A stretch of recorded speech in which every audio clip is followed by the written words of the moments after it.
Mga kaibigan, welcome back. Mabilis na update natin. Inilabas na po ang official 16-man pool ng Gilas sa World Cup qualifiers kasama si Kai Sotto, QMB, RJ at Kuwame na possible local na next year. Tingnan din natin yung reaction ng mga fans about dito. Wala nang paligoy-ligoy pa mga kaibigan. Ito, inilabas na nga po ng SBP ang official player pool natin para dito sa FIBA World Cup Asian Qualifiers mga kaibigan. 16 players na nandito, so mas pinalaki yung player pool natin. Nakakatuwa, nakita ko agad dito ang ating pambato na si Kai Sotto. May chance naman po talaga na makalaro na po siya ng November to December, which is yun nga po yung date ng first window nitong World Cup Qualifiers. Nakikita pa natin dito especially yung bago RJ Abarientos andito na. At syempre, Quentin Milora Brown ang pinakabago sa ating Gilas. At eto ang maganda, Ange Kuwame with Justin Brownlee dito sa pool natin. Napakaganda niyan. Kasi according sa source natin sa SBP V4, nasabi sa akin na itong si Ange Kuwame ay ilalaban daw po nila sa FIBA next year. Kasi 10 year na daw po itong si Kuwame dito sa atin sa Pilipinas. So sa residency rule na 10 years, may pag-asang makapasok na si Kuwame sa Gilas. So sana umabot next year.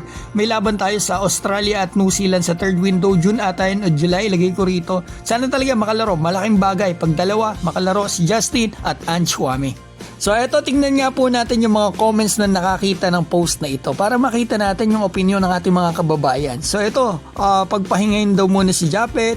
Eto, kailangan daw si Matthew Wright. Isama daw naman sa pool. Eto si Calum Harris. At eto si Javi over Oftana. Alisin si Japet, nakakadalawa na si Kuya Japet.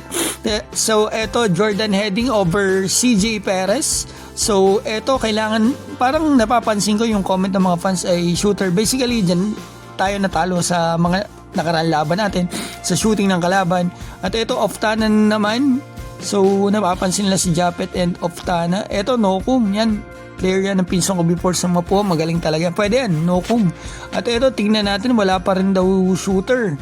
So ito, same paces. Yan, Calum Harris over Oftana. Dalawa na ang may gusto kay Calum Harris.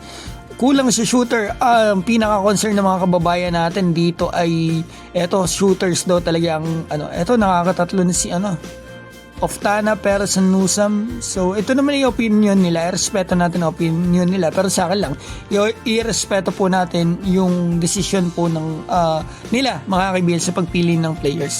So ito, tingnan pa natin yung mga comment dito. Ang dami nagsasabi rito kay Oftana. Ito, si Malonzo napasama rin.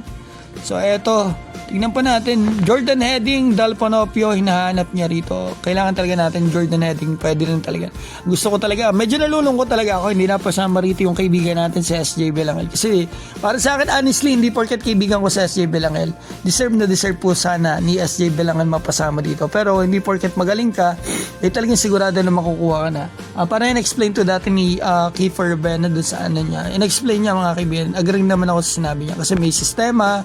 At the same time, hindi natin alam kung sa tingin ni Coach Team may mas magaling kay SJ, di ba? Pero sana sa susunod na mga pagkakataon, sana mabigyan ng pagkakataon si SJ Belangel. Talagang napakagaling na point guard. So ito, makikita natin, yan na. Medyo dun sa bumabash at nag-aano sa ating mga players ay sana stop na po natin yan. In a nice way po natin sabihin kung kayo po may gusto nyo sabihin. Basta yan, ang nangyayari mga kaibigan, official player pool natin. Yung inyong opinion hindi nakita rito, mag-comment po kayo dyan sa baba.